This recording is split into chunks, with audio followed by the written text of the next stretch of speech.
Yes, welcome to Comic-Con 2019 and our wonderful Hearthstone panel. I'm Andrea Toyas. I'm the Senior Casting and Voice Director at Blizzard. Thank you. So my job is to work with our game teams to find out what characters they want, and then look around the globe to find great actors, and then I bring them to the booth and direct them. So I gotta tell you my little secret, and that is Hearthstone is my favorite Blizzard game because it's so punk rock, right? Like all the other games have heavy lore and heavy daddy issues, blah, blah, blah, right? I say that with love. But Hearthstone's so rad because we just go, yo, we got 5 cards, you're talking fish, go, right? And so for me and the team, we just have so much fun. We laugh, we be ridiculous together, and it's really a great game because I think in this crazy time of chaos and darkness in the world, Hearthstone's a lot of fun. So for me, right, it brings joy and light every time I work with the actors and every time I play the game. So my point is, I'm so happy to have you here, so happy to be here, and so happy to celebrate Hearthstone. So let's just clap for Hearthstone. So yes, and so today we're here to talk about Saviors of Uldum, our new expansion. Did you guys see the ridiculous trailer? I think we need to really release like a soundtrack of all of our crazy songs we've done on Hearthstone. It just keeps getting more bananas, which we'll talk about because and again, we can be silly. There's nothing serious happening, right? So, so today we're going to talk about Hearthstone, our newest expansion. We're going to unveil some new rad cards that we have for you, talk to our great voice actors, talk to our great designer, and just kind of dig into Saviors of Uldum. You guys ready to get started? Yeah. Yay! So let me introduce my wonderful panelists. Coming up first is Dave Kosak, our lead designer on Hearthstone. Welcome, Dave. And I love the dedication to sporting our cool hats. I'm very excited about that. I tried to get one for all of you. We didn't have enough, but next year. Cool, and now I wish I could introduce you to Travis Willingham. Do you guys know him? He plays Reno Jackson. He's so rad, but he's important. He's like on another panel someplace right now. Next, we have Carlos Larkin, our fabulous Brann Bronzebeard. Wonderful. It's so cool having our League of Explorers here. Next, we have the beautiful Amy Walker, who's Elise Starseeker. Come on up, Amy. Cool. And last but not least, the fabulous Terrence Stone, who's Sir Finley Murglton and our innkeeper. Come on up, Terry.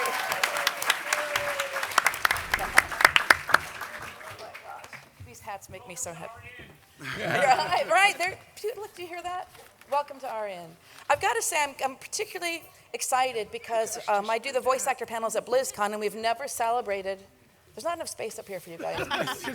We're filling it out. I know. I've never done a Hearthstone panel, and I think that every time I do talks with voice actors, it's World of Warcraft, Overwatch, all that stuff. But for me, Hearthstone's a really great game, like I said. So to have these great people here to talk about it is really exciting. So, anybody not seen the trailer?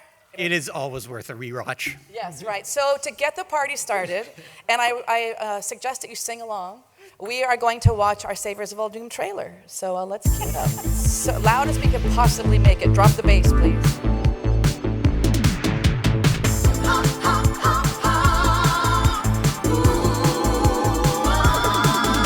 The shadows are rising again, darker than they've ever been. As evil descends from the skies, the world cries out, how will we survive? Out of the hall of explorers, and up from the dusty tombs, they grab their whips and fedoras. These legends of the past know exactly what to do. There might be magic monsters, mummies in the markets, and ancient mysticism. There's surely scorching deserts, adventure, monster narcissism. High stakes think annihilation, obliteration of civilization. Now is the time to be brave. Evil's come to enslave, but this league's gonna save. Oh no! So sick. I have my official questions and all that, but how did this singing thing start with Hearthstone? I don't even know what's happening anymore. It's such a, Hearthstone is all about like whimsy and joy. Yeah. So we started putting music to the trailers, and it gives it so much life. Yeah. Our cinematics team just really killed this one. But now it's like a thing. Now we have expectations on us. We have to keep upping the game. And we keep throwing it to the cinematics team, like, okay, guys, it's gotta be super crazy. So they're like, okay, what if he flexes and it explodes, Right. and then for no reason It explodes again. Yes, that's Hearthstone. With the rad disco jam underneath it all. It's just again, it's so light. It's so unlike anything else we do at Blizzard, and I love it so much. We localize these trailers. If you guys haven't had a chance yet, look up the Korean version. The Korean version is K-pop totally version? K-pop, and it really sings. We do. I think next Comic-Con we need to have like a karaoke hour for Hearthstone, right? I think that we Oh, yeah. That would be amazing. All right, so let's get started. I want to talk with Dave first because Dave is kind of the heart behind what we do at Hearthstone. So Dave, first of all, talk about what you do on the game team because even I don't know. I am the lead mission designer for Hearthstone. So sort of my primary responsibility is I lead the mission team. So all of our single-player content, like if you guys played the Dalaran Heist, that's my team. Yes, thank you so much. But also the narrative for Hearthstone. It's a very collaborative process, so I kind of help lead our narrative as well, and that's very collaborative. A lot of people are contributing to the story of Hearthstone, so just myself included, and we all kind of work together on that. A lot of fun. It is a fun game to work on. So even I don't know, and I work at Blizzard. How do you the cards? Like you're just sitting around, everybody's high on spicy Cheetos, and you're like, hey, let's make a crazy. There's so many crazy characters. How do you even? Starts with the spicy Cheetos. Starts with the spicy. And so there's kind of like two approaches. There's a top down and bottom up is what we call it. So top down is we have a really cool idea for a character, like, hey, he's a Murloc explorer in a pith helmet, right? We come up with a cool idea, and then we try and figure out like what would the mechanic be that would fit that character. And sometimes you have what we call bottom up design, which is like, hey, we want to do a really cool thing, like you reset your health to full or something, Right. and then we're like, well, what kind of character would do that? And so between the two of those, we kind of come up with a set. We have initial designers that sort of come up with all the ideas and put together the crazy combos, and then we have final designers that make sure that we're not going to actually break the game when it comes out, and that everything is going to be balanced and everything. And it's a lot of work. I think a set normally has about 135 cards. Wow. We develop like 500. Like there's usually like 500 cards on the spreadsheet, and then they get cut down to the 130 that ship in the game. Wow. Yeah. I feel like the Hearthstone team is very democratic. Like, can anybody submit card ideas, or is it only you? Absolutely. Yeah. Well, one of the Blizzard values is every voice matters. Yeah. And so everybody on the team, doesn't matter what you do, if you're an engineer, you're working on the tools team or whatever, you have a great card idea. In fact, everybody at Blizzard, there's a mailing list. You just mail the Hearthstone team with your weird card ideas, and a lot of them make it into the game that way. So I love it. I think my favorite cards were when I had to direct talking cutlery. Remember, we had the talking spoon, the talking teacup, and all that. That's Hearthstone for you. Yes, you are a fork. Go. Yes, everybody knows what a fork sounds like. I love it. So what I really want to know too, look, we're going to get to our wonderful actors soon. I love the League of Explorers. Do you guys dig the League of Explorers? They're so ridiculous and hammy and ragtag. Where did this idea come from for them? Because in all the Blizzard franchises, you and I were talking outside, we don't really have these kind of character mesh like we have with the League. Yeah. Strong characters, really good characters that people can relate to. A couple years ago when we were coming up with the League of Explorers, we wanted to find characters that sort of represented the different iconic explorers of history. Like there's one's very much a researcher, kind of like researching ancient text. One's more of a mercenary treasure hunter. One's a fish. The classic explorer archetypes. But that also mapped, and we'll talk more about this later, they kind of map to the different kind of player archetypes, the different ways that players play our game, and put those together in the characters. They're very popular, so popular, we're bringing them back. Yeah. It is the triumphant return of the Did we plan League of bringing them Explorers. back, or we just knew we had something and it was really fun? I think, Hearthstone, over the years, we've been looking at ways to kind of create characters that were uniquely Hearthstone. Right. And League of Explorers certainly did that. And then we started creating some of these cool villains, and we thought, wouldn't it be great if one day all those villains got together and caused some trouble? So for a few years, it's been cooking that the League of Evil would form and create tons of mayhem. And so that was the first expansion of the year was all about the bad guys. And now we're pivoting. Now we're going to talk about the good guys. Yeah, so let's talk about this expansion. So tell us about it. What do you love about it? What's the deal? Yeah. This is Saviors of Uldum. So we are a third of the way into the Year of the Dragon. This is the most ambitious year that Hearthstone has ever done. And sort of for the first time, the 3 expansions that we have over the course of the year are linked together in one kind of narrative arc. So we got to play as the bad guys for the first expansion of the year, and now we're pivoting to the good guys. It is the Saviors of Uldum. And Cass, if you flip to the next slide, I think we got a great There we go. We've already announced some of these, so I won't spend a lot of time, but there's some new features here. We have a new mechanic that we call Reborn. So minions that have Reborn, the first time they're destroyed, they will come back to life with 1 health. That's kind of like that mummy there you see cruising. There's some fun combos that you can do with those cards, Reborn. We're also bringing back an old mechanic that was a favorite. That's on the right there. We're bringing back quests. There are 9 quests in the game. We revealed a few of them. They mechanically work the same way that they did in Uldum. The design is a little different this time around. There are more quests that you can kind of complete toward the mid-game, and each quest gives you a hero power. So we've unveiled a couple of those. There'll be one for each class. We'll unveil more soon. And then in the center there, you see kind of what the big threat is. So the League of E.V.I.L, they've stolen Dalaran, they've flown it to Uldum, and now they've unleashed a series of terrible plagues onto the world. A plague of death, a plague of madness, and most ferocious of all, a plague of murlocs. So very, very scary stuff. And sounds like a party. Mechanically, the way plagues work in the game is they do something terrible to both players. So the evil classes, of course, would use this. And the idea is you play this card, something bad happens to both players, but you're ready for it because you brought the card and your opponent probably isn't. Those are evil. And the story is these plagues are, if no one stops these plagues, they're going to wipe out the world. We need some heroes. We need someone to step up and save the world. And fortunately, we have the League of Explorers right here. Good segue. Good segue, Dave. Good segue. Perfect. So I think do you want to get into the cards then? You guys want to see some cards? Yes, let's reveal the cards. Okay, up first is going to be our Reno Jackson card, voiced by Travis Willingham. So, Dave, let's talk about this card and talk about what we're doing with Reno. Yeah, Reno. So Reno's been a lot of fun for us. I think Reno was one of the most popular characters that we introduced in Hearthstone, partly because his effect was really powerful, to be honest.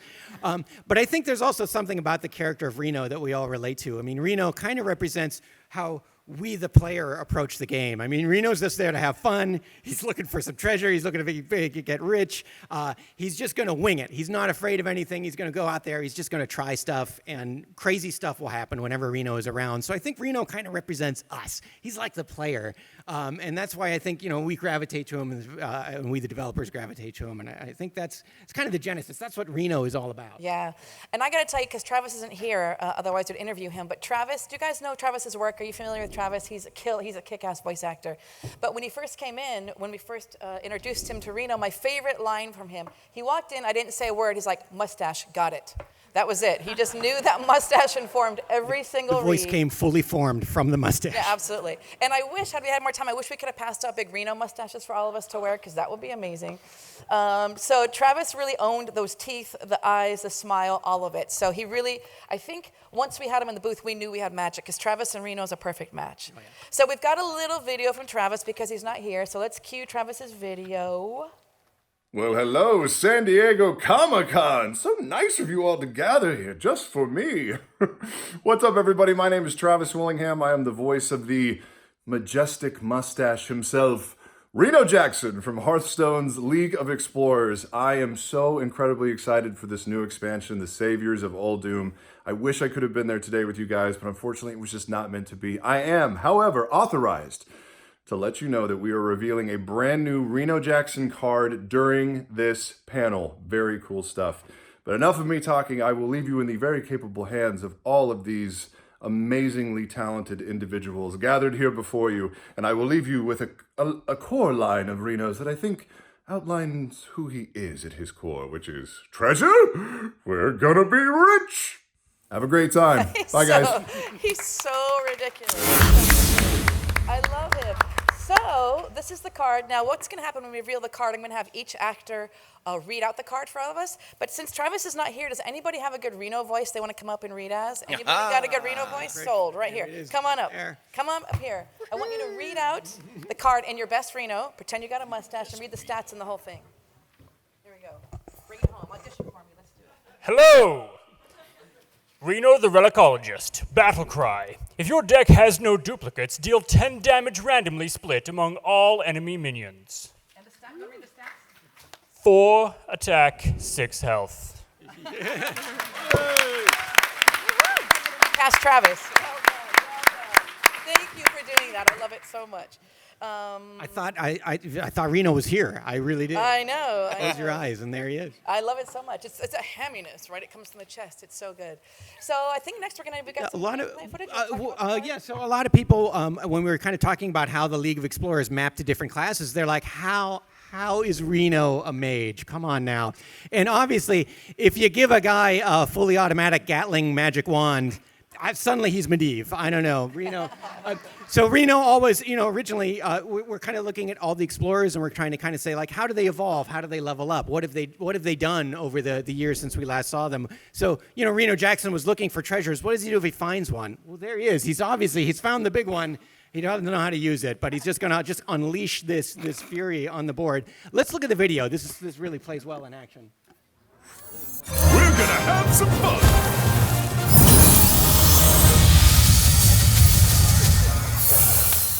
Go Reno. Woohoo! Fully automatic Gatling wand. So something interesting about this is we are bringing back the no duplicates decks, just like from the original League of Explorers. So this is a lot of fun. This is a fun deck building challenge because it's very hard to build a 30-card deck where you can't have multiples of your cards so that you can count on your combos. It makes your deck a little bit weaker, so in return you have to have a powerful effect, like, I don't know, maybe nuking the other half of the board might be a good one. The different characters play well in the different archetypes. This actually works really well for a control archetype, because control, you're kind of holding the other player at bay for a little while, and then at some point you're going to turn the game around and you're going to make your big move, hopefully after they've run out of steam. And Reno sort of signifies that big move. He comes out with the big gun, literally, and then he wipes out the other half of the board there, and now you've changed the momentum. And so that's a lot of fun. No duplicates decks are super fun to play with because you can't really count on the cards that you have. Building them is super fun because you're often putting cards in your deck that you normally wouldn't, but you need to fill out the rest of your deck. So we think there's a lot of variety in there. This should be a lot of fun for people to play. Yeah. I love it. He's so great. Awesome. Cool. So next we have our fabulous, everybody's favorite crabby dwarf, Brann Bronzebeard. Voiced by Carlos Larkin. Hello. The fabulous Carlos. Hello! I cannot hear you! Come on, bring it up! There we go. And Carlos has been voicing Brann in World of Warcraft we've been working together for a decade, man. We've been doing this a long time. I've been paining the ears of Scots worldwide for a long time. Carlos is also, anybody here play WoW? Anybody? A couple of you? Yes. He's also our Headless Horseman at October. So I didn't even tell you. I love it so much. Every year, the gift that keeps on giving. So let's talk about this card, Dave. So Brann Bronzebeard, Hearthstone, we always want to keep one foot in the familiar. So if you're a fan of Warcraft, you have something familiar to latch onto. So of the original explorers, Brann played that role for us. We brought him over. If you played World of Warcraft, you're super familiar with Brann. He wants to know the history of the world, so he dives into these Titan ancient tombs, and then he just starts flipping all the levers and pushing all the switches and activating all the security measures. Why not? You have to clean it up. So everyone remembers Brann, and that was just a really fun concept for a character. So we really wanted to bring it into Hearthstone. I love him. So, Carlos, let's talk to you. I mean, I think there was a time when you almost played every single dwarf from World of Warcraft. I really think that's quite possible. The very first character I did for Warcraft was a dwarf. Right. And that was, I can't even remember, he was like the gunsman or the know. gunslinger or something like that. And then they started bringing me in for dwarves, and it just became a timber question. Yeah. The accent remains the same, but, how they sound is just based on how grumpy they are in the morning. So what's your take? I mean, to me, I love dwarves. They're crabby, they're aggro, they're always pissed off, they have no inside voice. What's your take on dwarves? Like, what do you connect with? I think what I connect with most is their joy in life. Yeah, they have a joie de vivre that is, quite different from a lot of characters. They approach life with, it's an open-armed kind of character. It's like, your life, and I'm gonna grab you. Now, you may not like it, and I may not like it in return, but we're gonna do this together. Right. And that's great. I think that's the fun with dwarves. I think whether it's World of Warcraft or especially Brann, is that they're loud, they're crabby, they're too much, they're a bull in the china shop, but they're a big heart. I mean, Brann Bronzebeard is such a big heart. Brann is anytime I get a call that says, "Can you come in and do Brann?" It's Yes. like there's a joy that, Yes. and I know that the session's going to be fun. We're going to have a good time because Yes. we get to play with Brann. We get to, with Brann, you can experiment with emotions that you can't do with others. You know, like if you're angry and you're just slightly off about it, then you're a dwarf.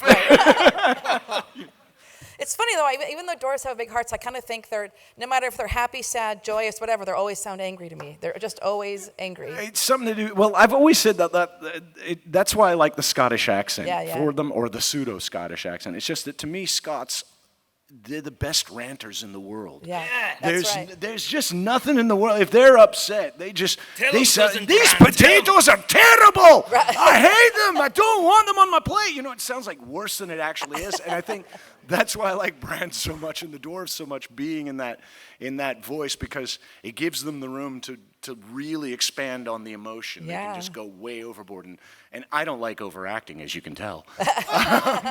Very subtle. I always had this fantasy idea. I want to do like a reality YouTube series where voice actors go to like drive-thrus in Starbucks and order as their character. I want to hear Brann order like a latte at Starbucks. And somebody gets it wrong at Starbucks. Look, I just want a soy double shot caramel latte with no sugar.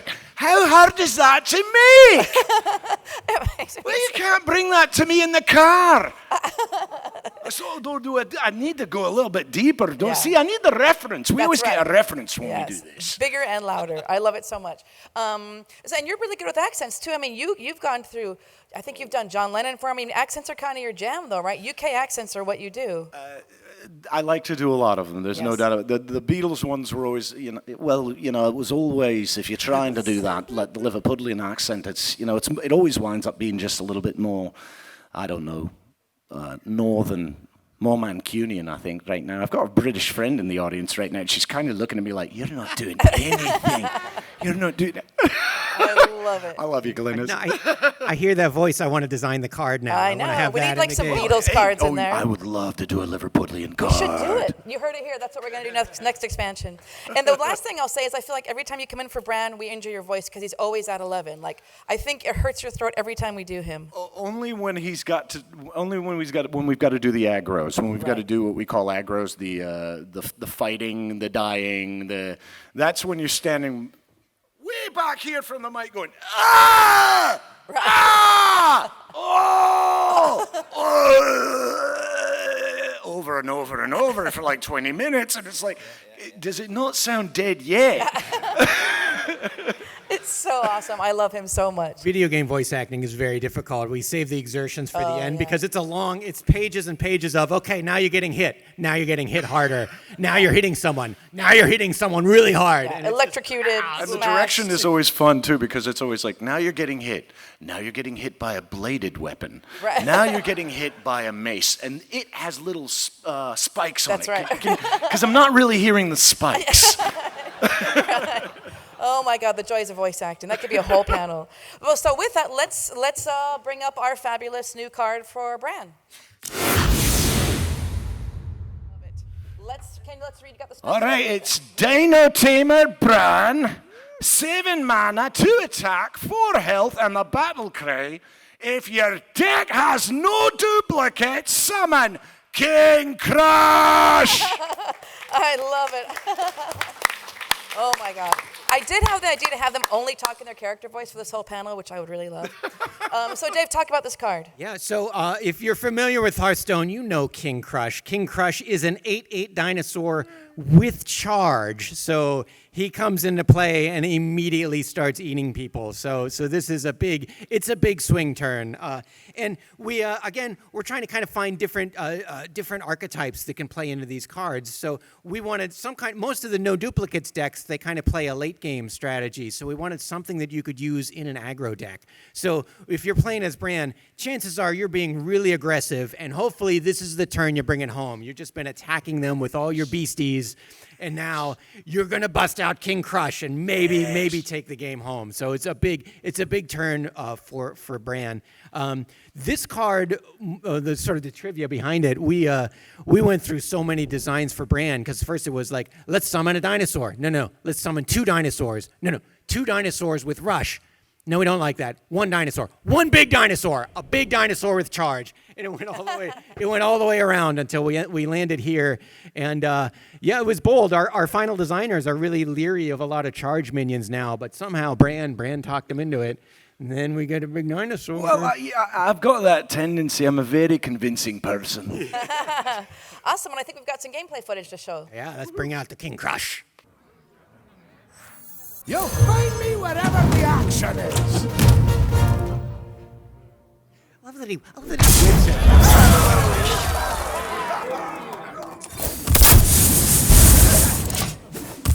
Like that dinosaur. It wasn't angry enough. We gotta Like that. I love it. Cool. So the person that leads our crazy League of Explorers is a fabulous Elise Starseeker, Amy Walker.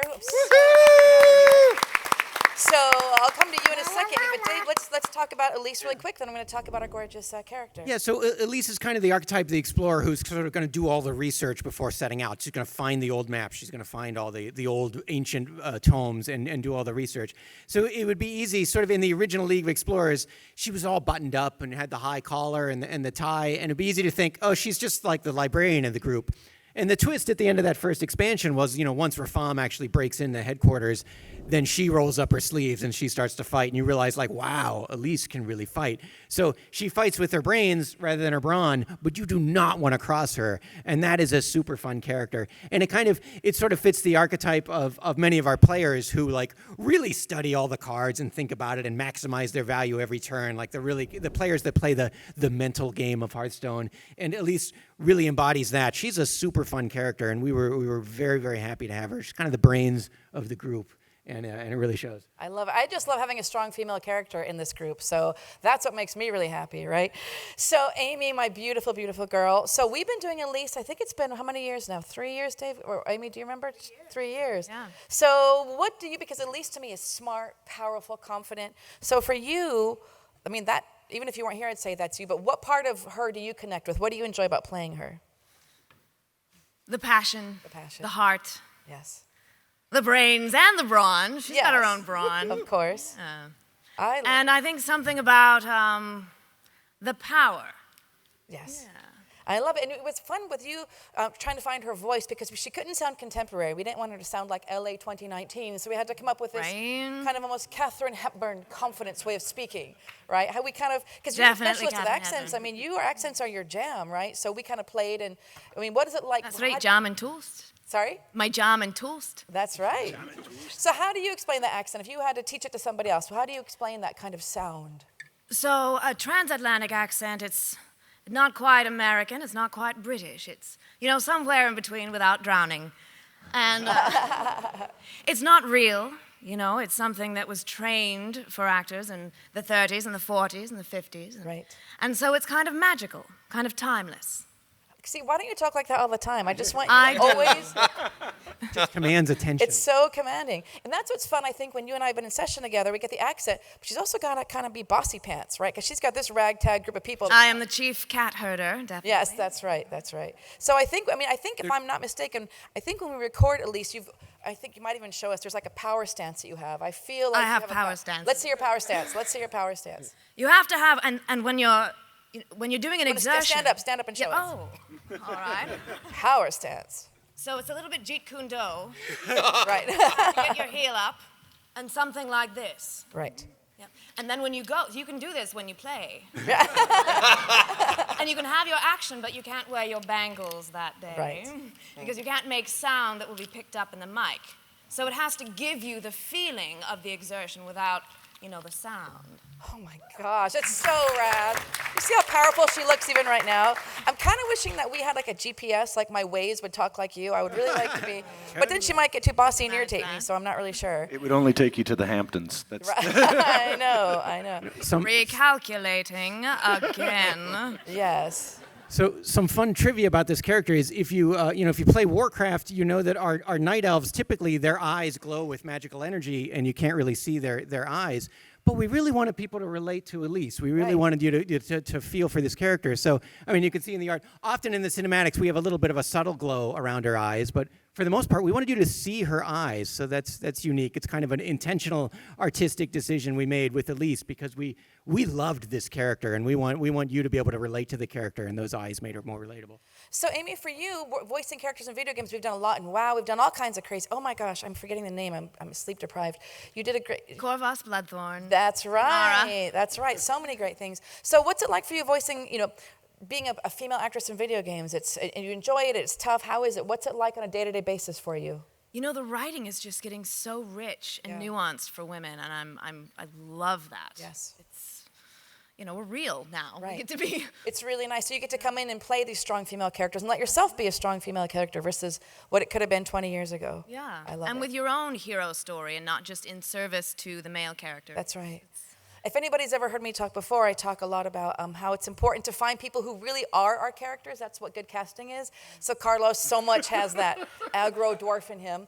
But I mean, Amy's a powerful, strong female, and you've got that, and that comes through. So we're not just playing Elise. You are Elise in so many ways. So I'm really excited about that. Thank you. And it's fun, too. You audition for something, and then when you get cast, you go, oh, good. I am that. All right? And you can do the same when you play. All right, I get to embody these... That's right. These characteristics, right. And so, from the inside out. And I think, Dave, you and I are always very cognizant of when the actors come in. We do all of our work. We know what character we want, but we just hand our baby to them and go, no, you do what feels right to you. We're not micromanaging it. Right. Actually, some of my favorite sessions are we have a very strong voice and a character in mind, and they come in and they do something totally different, and we're like, oh, that's cool. It's better. Yeah. Do that. Yes. So I love it. So I feel like Carlos and Amy and Terry is certainly, there's a fish inside of him somewhere. So let's reveal the card, shall we? Let's do it. Right, so if you can narrate our card for us, my love. Elise the Enlightened. 5 mana, 5 attack, and 5 health. Battle cry. If your deck has no duplicates, duplicate your hand. Ooh, I like that delivery. Well done. Let's print it. I love it. So, Dave, you want to talk about the card? Yeah, we wanted for Elise, we wanted something that you could use, that a really smart player could use really strategically, because that's how Elise would play the game. So this really works well in combo decks. So even if you have a bad hand of cards, duplicating your entire hand is a lot of value. But for the really smart players, they're gonna play such that they are holding back the cards that you really want duplicates of. And the irony is you've built a deck with no duplicates, but Elise allows you to duplicate your cards. So she kind of allows you to cheat the restriction. This is huge. Super tactical. Let me see what other notes I have here. Yeah, so I talked with our final design team. I'm like, so what kind of crazy combos can you do with Elise? And they started to describe one that would take the rest of the panel to describe. It's kind of crazy, but I think, so for all the theory crafters out there, for the people that want to try and figure out crazy combos, I'm just going to give you one word, floop. Loop. There's a few people nodding. They're like, oh. What did you say? Loop. Floop, Andrea. Floop. They know what it means. They're going to do it. Okay. But yeah, there are some really bonkers combos that you can do with this card. The mystery of that is going to drive me mad. Floop. He's going to spring awake at 3 a.m. Floop! What does it mean? Yeah. Cool, so we got some gameplay footage. Yeah, Are we going to see the floop? Let's see Elise in action. I don't think we have the floop in the gameplay footage. But Need a hand, Explorer?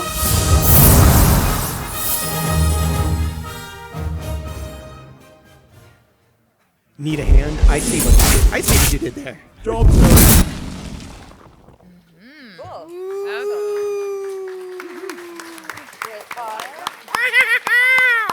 So It's a really fun card. I can't wait to see what people do with this on live. This is going to be crazy. awesome.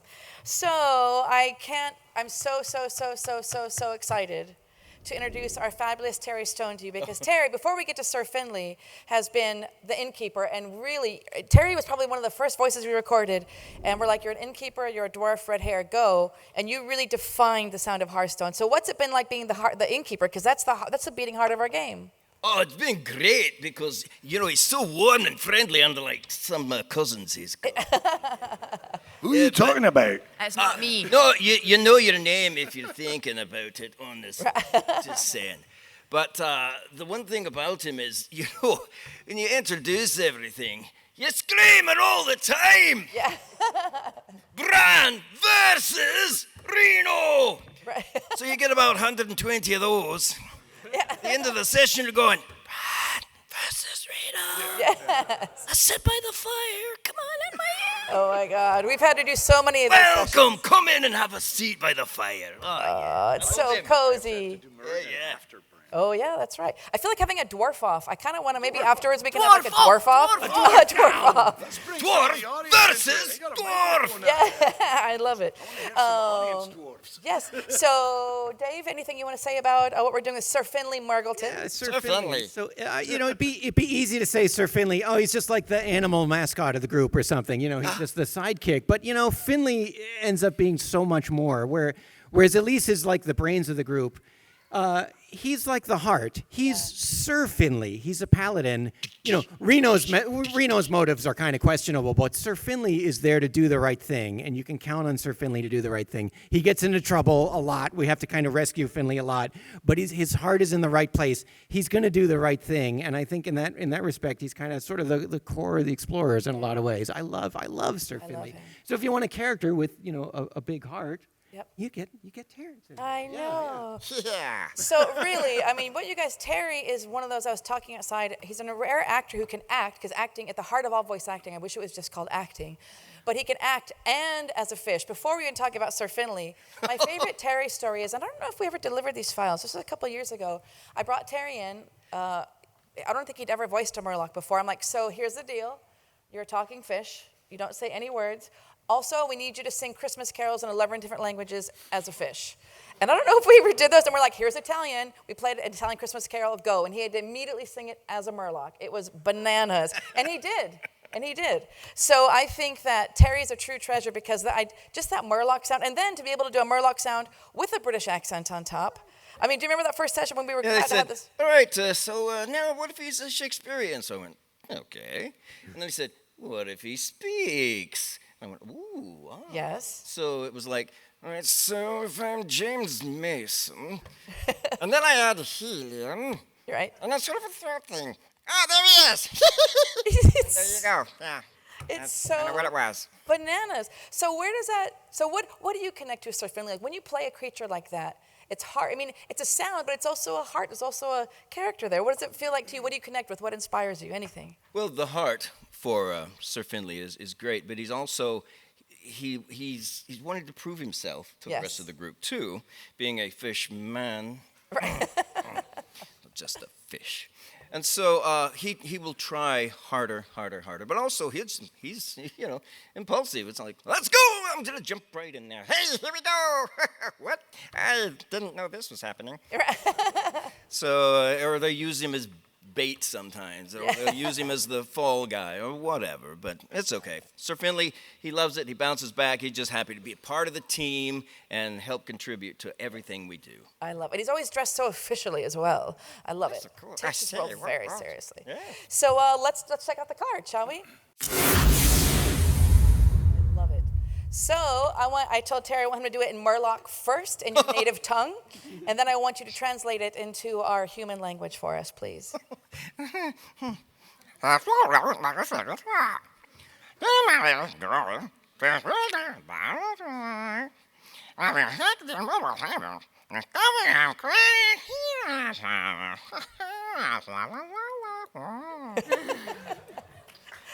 love it.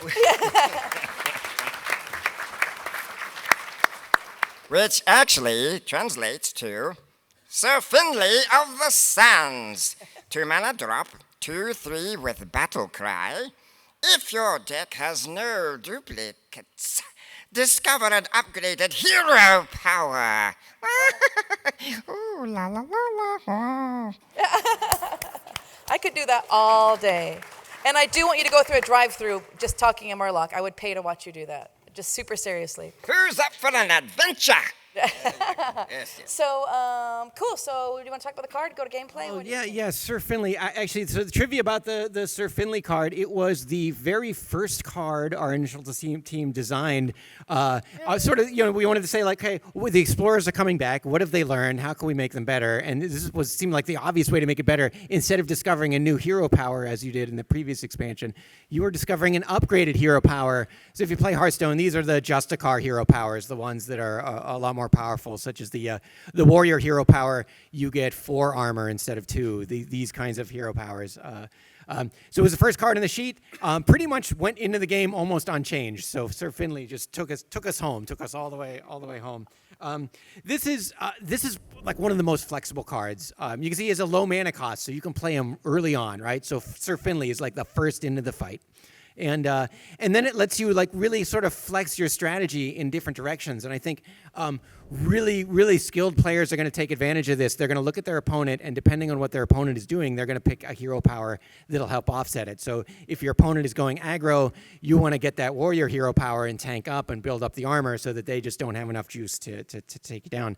So super fun, super flexible hero. Can't wait to see what players do with this one. Cool. So we've got some gameplay footage. Then we've got a little bit of time for Q&A if anybody wants to ask anything. There's a mic right there.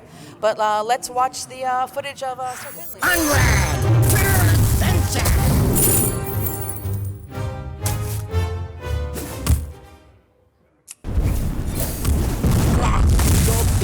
Would have gone face, but that's just me. I love it so much. Beautiful. Hey.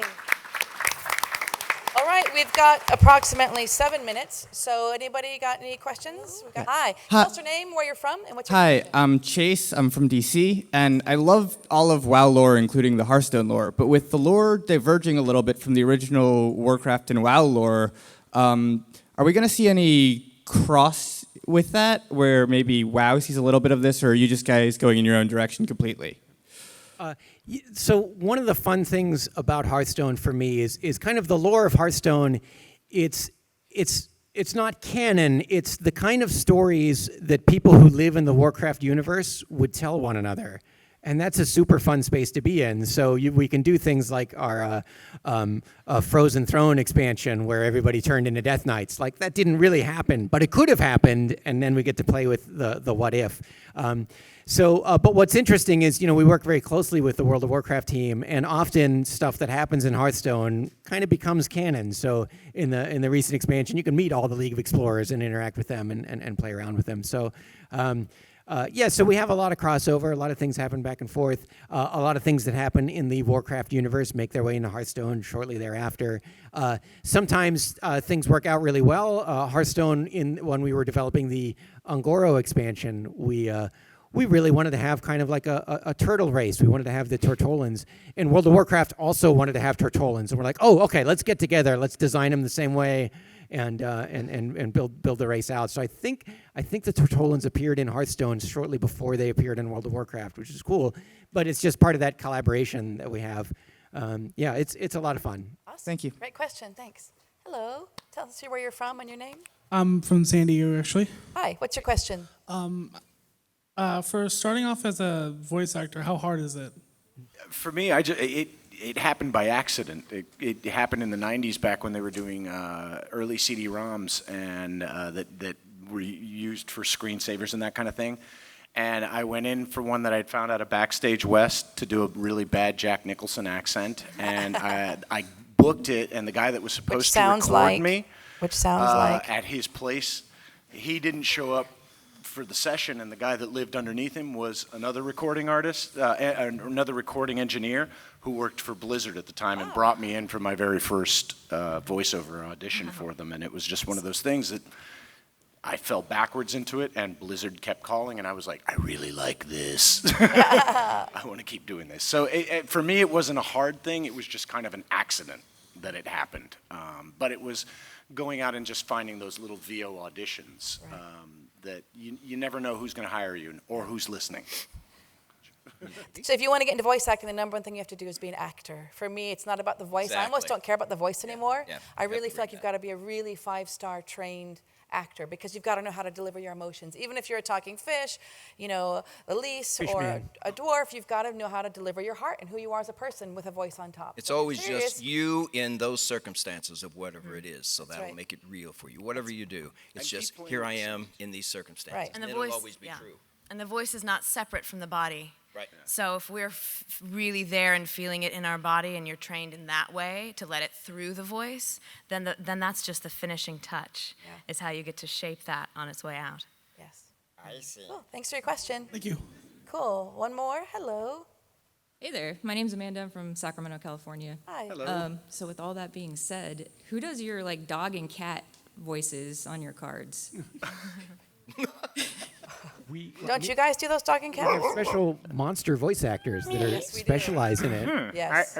I've never been asked that one. I don't know I who know. does that. We actually have creature actors who can come in and, I mean, they can do any sound creature you want. One of them was telling me a story that he went in to audition for a barking dog. He was in the lobby to audition for a barking dog. There were actual dogs he was auditioning against, right? Yeah. And guess who got the gig? He did. He did, because dogs don't take direction that well. So yeah. you So imagine our going home creature with your actors are dog, really though? amazing, and he's the best barking dog you ever did hear. So these are. But there could be a panel. How just do you about comfort a creature dog actor who lost a gig to a guy? acting. Sorry, I know. Well, he tells a story. The trainer looked at him like, I got dogs. Yeah, I got dogs. And so they had like this weird stink eye competition in the lobby. You know you're and doing the they voice had- right when you do a fake dog and all Yeah. the other dogs start barking That's at you. right. It's like, oh yeah, nailed it. That's right. Cool. So Patrick, who does the voice for Garrosh Garrosh. Hellscream, yeah, he also did some creature voices for us. I remember because he was doing the sounds of one of the pack beasts, and he would just throw in dialogue in between the exertions, like, I don't ride you. He would just keep doing that. It was really So fun. fun. Great. Yeah, creature actors are amazing. Cool. Thank you for your question. Can I have your hat? It's like freaking awesome. Yes, you can. Right? Can we give it away? Is my cat that famous that it No. was? Hat. I think she wants the hat. H-A-T. Your cat is famous. Which You hat asked a is question it about that you- cats and Can we dogs. give the That hat one. away? Do we need to missed keep the it. hat? She's after the pith helmet. He's after the pith Can helmet. we give the hat away? Can we give a hat away? Dave, so you want to Go for it. go? Yes, it's your hat. You are now in the League of Explorers. Oh, he's Need a going to hat, crown you with the Explorer? hat. La la la la. Awesome. And an Cool. explorer is Carlos, born. You make got that one look last good. question for the day. Go ahead. It's going to be the best question of the day, right? I really hope so, yeah. I was wondering if you were thinking about doing any more continuous stories for like future expansions after this year. So we want to see how this one works out. So are you guys enjoying the story so far? Are you having a lot of fun with it? Yeah. Woo! It's tricky because we want to make sure, like, if you do a theme for a whole year, you don't want people to be like, well, I don't like that story, and then they feel like they can't participate for the whole year. So we try and have very distinct settings and distinct locales for all three of them, so they feel distinct, even though there's an ongoing storyline. Seems to be working pretty well. People seem to be enjoying it. We're having a lot of fun with it. It took us a couple years to set up. Like, we were setting up all these characters, and we were burying Easter eggs in the cards and the dialogue. And the Kobolds and Catacombs comic that we released online has a panel in there where you can see Rafam is actually crowning King Togwaggle with his lantern. So it's like a little detail that players might have noticed. So it took us a couple years to set up. So we might not do it again right away, but it's been a lot of fun. So it might happen again. Yeah. Awesome. Cool. Great question. Thank We you. are literally at the cutoff time, but I'm going to have each of you read your character lines, and we're going to get out of here. We're going to peace out. Here we go. As a final farewell from the League of Explorers, we're going to have them do some of their fun lines. We got about, yes. All right, go ahead, Carlos. I'll show you how it's done. You'll find me wherever the action is. Your history. Yeah, I love it. All right, Elise, here we go. You guys. I am Elise Starseeker, and you will not get away with this. I love the power hands, girl. Those were great power hands. Stance. Silent power stance.